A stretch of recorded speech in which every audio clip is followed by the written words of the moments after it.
श्री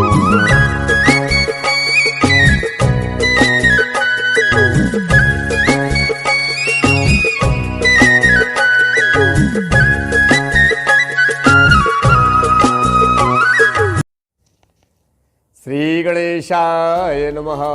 ओम वक्रतुंड महाकाय सूर्यकोटि समप्रभ निर्विघ्नं कुरु मे देव सर्वकार्येषु सर्वदा। नरं दातुं नीरं बहति यति धीरं निर्मलं चलीकर किल्लोलं चपलयति चंचल विभुतले। करे संध्या ध्यानं निशिविधि विधानं तम तटे हरोतन के पापम त्रिविध दुख संताप हरणम। गजानन महाराज की जय। श्याम सदाशिव भगवान की जय। नर्मदा महारानी की जय। अखिल कोटि ब्रह्मांड नायक पार ब्रह्म परमात्मा पराम्बा भगवती के पावन चरणों में कोटि दंडवत प्रणाम। पतित पावनी मां नर्मदा के श्री चरणों में कोटि कोटि दंडवत प्रणाम करते हुए कथा रस रसिक महानुभाव सज्जन वृंद वात्सल्यमयी ममतामयी माताएं बहन, मैं आपका पंडित हरिओम शास्त्री आपका स्वागत करता हूं अपने चैनल में। सज्जनों, यदि आप पहली बार चैनल पर आए हैं तो आपसे एक विशेष आग्रह है कि चैनल को लाइक, शेयर, सब्सक्राइब और कमेंट करें। आज की दिव्य कथा जिसमें मां नर्मदा जी के पावन प्रसंगों को हम श्रवण करेंगे, कैसे मां नर्मदा मृत्यु लोक में आई, ये दिव्य कथा श्रवण करें। यदि आप भगवती के मंगलमय दर्शन करते हैं या श्रवण करते हैं उनकी कथाओं को, उसका फल बराबर है। सज्जनों, नर्मदा जी का स्नान का क्या फल है, नर्मदा जी में दान का क्या फल है और उनके जल से पितरों का तर्पण करने का क्या फल है, ये सब बातें आज के सत्संग में हम श्रवण करेंगे। एक समय की बात है कि समस्त तीर्थों के स्नान का फल प्राप्त करके महर्षि मार्कंडेय ऋषि नर्मदा जी के पावन तट पर विराजमान थे। जब उनको नर्मदा जी के पावन तट पर विराजमान देखा तो अन्य सभी ऋषि वृंद, जिनमें पुलस्त, पुलह, क्रतु, अंगिरा, सनक, सनंदन, सनातन, सनत कुमार, भरद्वाज, जाबाली, कश्यप, वशिष्ठ, विश्वामित्र, परशुराम, जमदग्नि आदि आदि समस्त ऋषि वहां पर विराजमान हुए। सभी ऋषियों के दिव्य समुदाय के दर्शन करने के निमित्त धर्मराज युधिष्ठिर भ्रमण करते हुए नर्मदा जी के पावन तट पर आए और मार्कंडेय ऋषि के साथ समस्त ब्राह्मण चरणों को कोटि कोटि दंडवत प्रणाम किया। और धर्मराज युधिष्ठिर ने मार्कंडेय ऋषि से पूछा, हे भगवान, आपके दर्शन करके मेरा जीवन धन्य हो गया, मैं पवित्र हो गया, मेरे मन का मैल धुल गया। हे नाथ, कलयुग के पाप, ताप और संताप को मिटाने वाला कोई उपाय बताइए जिससे कि जीव को जीवन में शांति की प्राप्ति हो। धर्मराज युधिष्ठिर के मंगलमय वचनों को सुनकर के और मार्कंडेय ऋषि ने कहा कि हे राजन, समस्त तीर्थों का फल केवल नर्मदा जी के स्नान मात्र से प्राप्त हो जाता है। हे राजन, स्नान मात्र से ही क्या कहे, त्रिभिः सारस्वतम पुण्यम सप्ताहेन तु यामनम सद्या पुनातु गांगेयम दर्शनात् देव नर्मदा। शास्त्रों में तो यहां तक कहा गया है, सरस्वती जी में 3 बार स्नान करने से, अर्थात 3 दिन तक स्नान करने से, त्रिभिः सारस्वतम पुण्यम सप्ताहेन तु यामनम, यमुना जी में 7 दिन तक अथवा 7 बार स्नान करने से जो फल प्राप्त होता है, वही फल यमुना जी और सद्या पुनातु गांगेयम, वही फल गंगा जी के स्नान मात्र से फल प्राप्त हो जाता है, और इन तीनों के संयुक्त रूप से जो फल प्राप्त होता है वो केवल दर्शन मात्र से, नर्मदा जी के दर्शन मात्र से वो फल प्राप्त हो जाता है तीनों देवियों के स्नान का। ऐसा नर्मदा जी की महिमा है। धर्मराज युधिष्ठिर ने पूछा, भगवान नर्मदा जी पृथ्वी लोक में कैसे आए? धर्मराज युधिष्ठिर के प्रश्न पर मार्कंडेय ऋषि ने कहा कि हे राजन, अति उत्तम, विश्व कल्याण के लिए आपने सुंदर प्रश्न किया है। हे राजन, पूर्व काल में एक महान तेजस्वी राजा हुए हैं जिनका नाम चंद्रवंशी राजा, जिनका नाम है पुरूरवा। महाराज पुरूरवा ने एक समय राजसभा में विराजमान होकर अपने बड़े बूढ़े ब्राह्मणों से पूछा, हे गुरुजनों, हमारे पितरों का उद्धार करने का साधन क्या है? जो पितृ देवता संतुष्ट हो जाएं, उनकी मुक्ति हो जाए और उनको परम पद प्राप्त हो जाए। राजा पुरूरवा की बातों को सुनकर के ऋषियों ने कहा, हे राजन, इस कलिकाल में केवल नर्मदा ही, राजा पुरूरवा की बातों को सुनकर के ऋषियों ने कहा, ब्राह्मणों ने कहा कि हे राजन, इस ब्रह्मांड में केवल नर्मदा ही एक पावन नदी है जिनके स्नान करने से, जिनके जल से तर्पण करने से पितरों का उद्धार हो जाता है। इन्होंने कहा, ये कहां से प्राप्त होंगी? कहा, इसके लिए आपको भोलेनाथ की तपस्या करनी पड़ेगी। राजा पुरूरवा ने ब्राह्मणों का आदेश स्वीकार किया। अन्न जल का त्याग करके वायु सेवन करते हुए सहस्त्रों वर्षों तक राजा पुरूरवा ने मां नर्मदा जी की तपस्या की। राजा पुरूरवा ने महादेव की तपस्या की।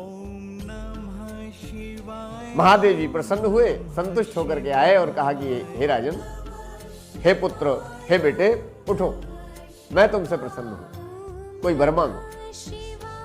राजा पुरूरवा ने कहा, हे भगवान, हे भोलेनाथ, हे महादेव, यदि आप मुझसे संतुष्ट और प्रसन्न हैं तो कृपा करके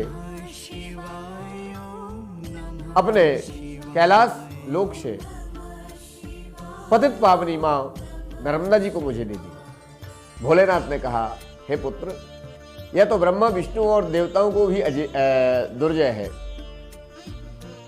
देवताओं को भी दुर्लभ है, कोई दूसरा वर मांगो।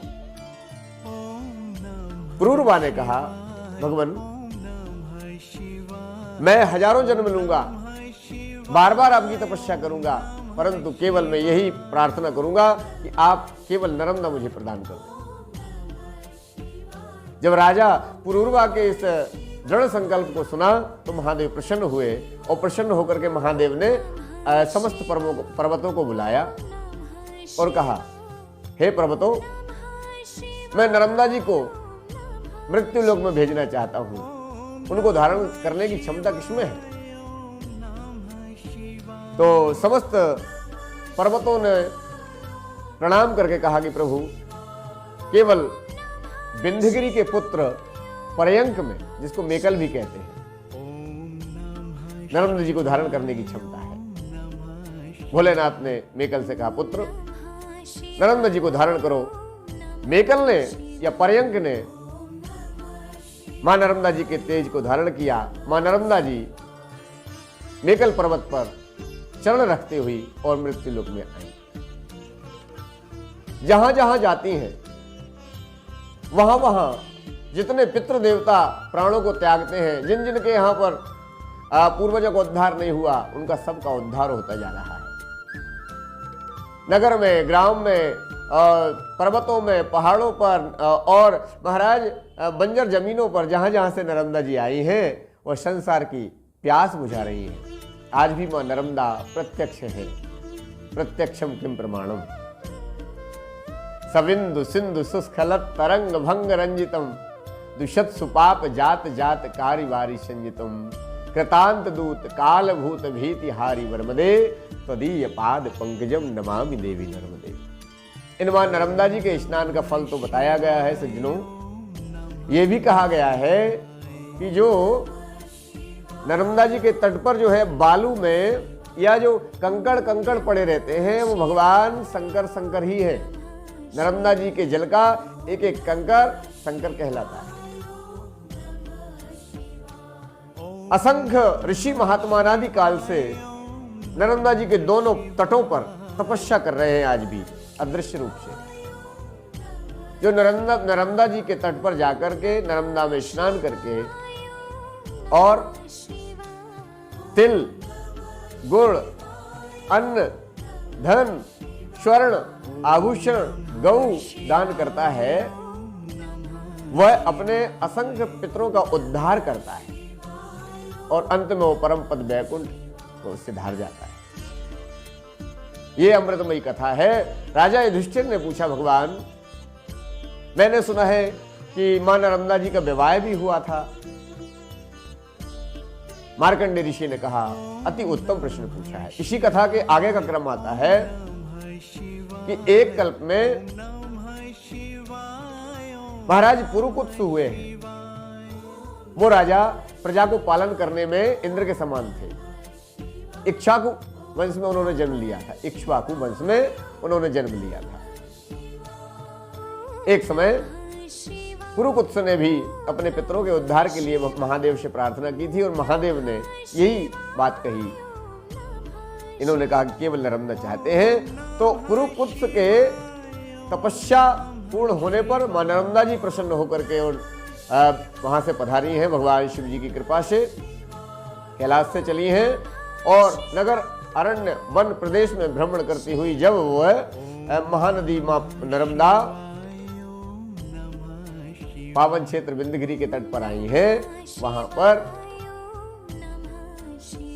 सभी देवता एकत्रित होकर के उनका स्वागत कर रहे हैं। देवताओं ने कहा कि हे मां नर्मदा, अपने हाथ से या चरण से हमारा स्पर्श कर दीजिए जिससे हम भी पवित्र हो जाएं।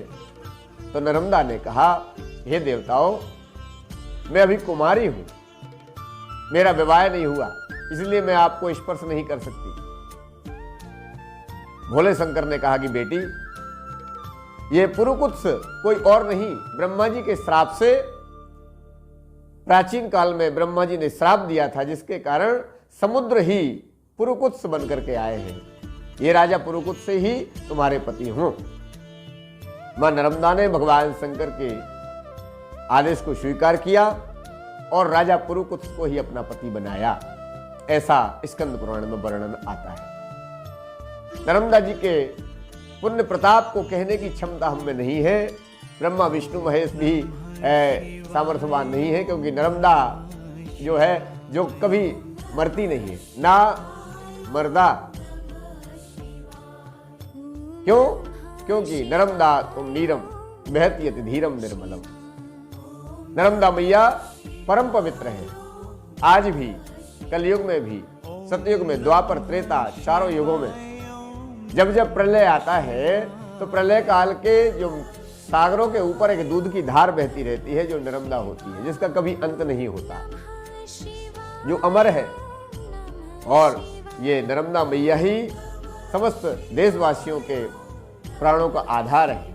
नर्मदा से ही ये समस्त संसार चल रहा है।